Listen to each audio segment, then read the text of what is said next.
Viktor Orban is as divisive as he is charismatic, and after 4 years as Hungary's Conservative Prime Minister, he's as confident in his position as ever. History will remember that the nation, Hungary, freed itself from the benevolent IMF, and that against the world we created our own national constitution. We returned to our Christian roots and reunited the nation, dismantled the Carpathian Basin and spread across the globe. First Prime Minister back in 1998 when he was just 35, Orban plays the populist card to great effect. With Viktor Orban, it's the first time someone has defended Hungary's interests in the EU and in the world. In 25 years, he's the first politician who truly represents the interests of Hungary and Hungarians.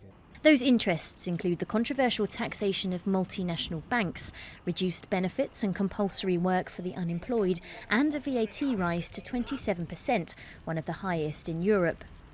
The economy is forecast to expand by 2% this year, with unemployment at a 5-year low. Az, hogy ez a kormány szembe menve a mainstream. Despite all the economic theories, this government positioned itself early on against banks and multinational corporations. Instead of taxing people, it brutally taxed banks and companies. And that's one of the pillars of the economic miracle we're witnessing in our country. Ha úgy tetszik, brutális módon megadóztatni. Ez mindenképpen szerintem az egyik alappillére. Despite the return to economic growth, extreme poverty is increasing, and 500,000 people, almost 6% of the population, have moved abroad to find work. After clamping down on press freedoms by establishing a media council with members only from his party, the opposition sometimes brands him a dictator.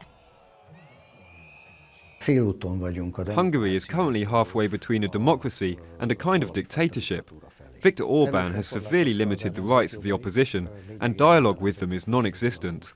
He's also significantly decreased the authority of the Constitutional Court and limited the role of tribunals.